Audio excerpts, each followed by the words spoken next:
আজকে মেঘলা দিন, মেঘলা আকাশ আর মেঘলা মন। এত বৃষ্টি কি বলবো, আবহাওয়াটা কেমন জানি অন্ধকার হয়ে আছে। এরকম একটা স্যাঁতস্যাঁতে পরিবেশ আমার একদমই ভালো লাগে না। আসসালামু আলাইকুম, সবাই কেমন আছেন? আশা করি আল্লাহর রহমতে সবাই ভালো আছেন। আমিও আপনাদের দোয়ায় আলহামদুলিল্লাহ ভালো আছি। এই বছর আমার কাছে মনে হচ্ছে বৃষ্টির পরিমাণটা অনেক বেশি। আপনাদের সবার মন্তব্য কি জানাতে পারেন। যারা আমার ভিডিও প্রতিনিয়ত দেখেন তারা জানেন যে আমি রুটি আগের দিন হাফ সেঁকা দিয়ে রাখি, পরের দিন সকালবেলা ভালোভাবে সেঁকিয়ে তারপর খাই। এই যে প্রতিদিনের মতো আজকেও আমি রুটিগুলো হাফ সেঁকা দিয়ে নিচ্ছি। আমি কিন্তু এভাবে রুটি বানিয়ে তারপর হাফ সেঁকা দিয়ে ঠান্ডা করে তারপর ফ্রিজে তুলে রাখি। আমার যে সকল আপুরা আমার মতো ব্যস্ত দিন কাটান তারা কিন্তু পারেন এভাবেই সকালের জন্য রুটিগুলো হাফ সেঁকা দিয়ে ঠান্ডা করে ফ্রিজে তুলে রাখতে। তাহলে সকালে আর ব্যস্ততম দিনটা কাটাতে হবে না।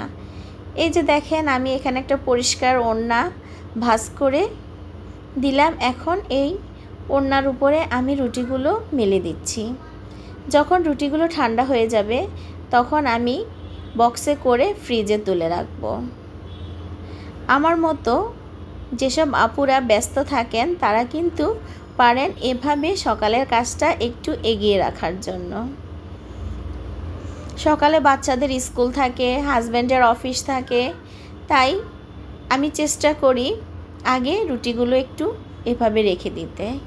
তারপর চলে আসলাম রান্নায়। আজকে আমি মূলা দিয়ে কাতল মাছ দিয়ে রান্না করব। আর অন্য সাইডে আমি গরম পানি বসিয়ে রেখেছি, কারণ আমি সব সময় তরকারিতে গরম পানি দেওয়ার চেষ্টা করি। ঠান্ডা পানি দিলে আমার একদম পছন্দ না, আর খেতেও মনে হচ্ছে ভালো লাগবে না। গরম পানিটা দেওয়া মাত্রই বলক আসে, এজন্য আমি চেষ্টা করি সব সময় তরকারিতে গরম পানি দেওয়ার জন্য। এই বছর বাংলাদেশে প্রচুর পরিমাণ বৃষ্টি হচ্ছে। কয়েকদিন পর পর সাগর উত্তাল হয়ে যায়, সাগরের মধ্যে নিম্নচাপের সৃষ্টি হয়, ঘূর্ণিঝড় হয়, জলোচ্ছ্বাস হয়। কি যে একটা পরিস্থিতি, কি বলবো। বাংলাদেশের উপর এমনিতেই তো ঝামেলা কম যাচ্ছে না, তার উপরে এই মেঘ বৃষ্টির ঝামেলা।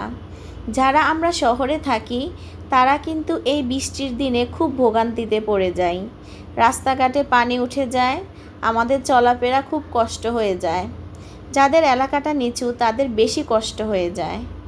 এই ফুলগুলো কেমন হয়েছে অবশ্যই একটা কমেন্টস করে জানাতে পারেন। আর এই টবে এই ফুলগুলো মানিয়েছে কিনা তাও বলতে পারবেন। আর এখানে দেখেন আমার ব্যাংকগুলো আমি সুন্দর করে সাজিয়ে রেখেছি, কিন্তু এই ব্যাংকগুলোতে আসলে টাকা ঢুকানো হচ্ছে না। আমার হাতে এখন টাকার পরিমাণটা খুবই সীমিত, তাই যখন আমার হাতে টাকা আসবে আমি এই ব্যাংকগুলোতে অবশ্যই রাখবো আর আপনাদের সাথে শেয়ার করব। এখানে আমি উস্তা ভাজি করব, তাই ফ্রাই প্যানে পরিমাণ মতো তেল দিয়ে পেঁয়াজ কুচি, কাঁচামরিচ কুচি দিয়ে দিলাম। তারপর পরিমাণ মতো একটু লবণ আর হলুদ দিয়ে দিলাম। এখন আমি ভালোভাবে নেড়ে ছেড়ে মিশিয়ে নিব। আমি কিন্তু সব সময় এভাবে উস্তা ভাজিটা করে থাকি, আর সাথে কিন্তু আমি রসুন কুচি দিয়েছি। এভাবে উস্তাটা ভাজি করলে খুবই মজা লাগে। আপনারা চেষ্টা করবেন আমার মতো এভাবে ভাজি করে নিতে।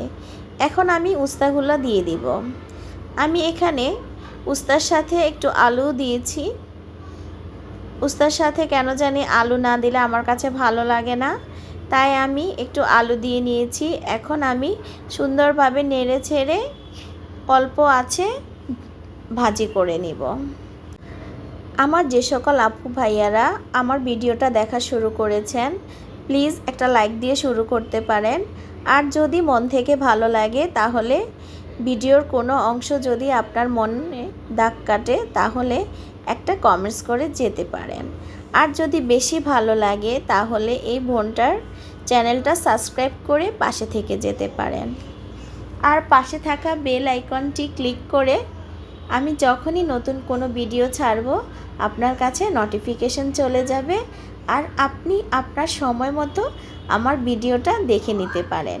আর যে সকল নতুন ভাইয়া আপু আমার সাথে যুক্ত হচ্ছেন, মানে আমার চ্যানেলের সাথে যুক্ত হচ্ছেন, তারা প্লিজ একটু অপেক্ষা করবেন। ইউটিউবের নিয়ম অনুযায়ী আমি আপনাদের পাশে অবশ্যই থাকব, আপনাদের চ্যানেল সাবস্ক্রাইব করব। আর আমার ভিডিওতে কোনো মন্তব্য থাকলে আপনার অবশ্যই জানাতে পারেন। আর আমি আজকে পাতলা মসুরের ডাল রান্না করেছি।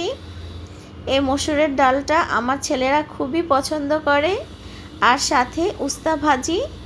এই উস্তা ভাজিটা এভাবে করলে একদম তিতো ভাবটা থাকে না, আপনারা এভাবে রান্না করতে পারেন। আর এখানে আমার মূলা রান্নাটা হয়ে আসছে, আমি ধনিয়া পাতা দিয়ে দিয়েছি। এখন আমি মূলাটা চুলা অফ করে দিব। আর এই যে দেখেন আমার রান্নার ফাইনাল লুক। মূলা রান্নাটা খুবই মজা হয়েছে, একদম অসাধারণ। যারা আমার পাশে ছিলেন সবাইকে অসংখ্য ধন্যবাদ।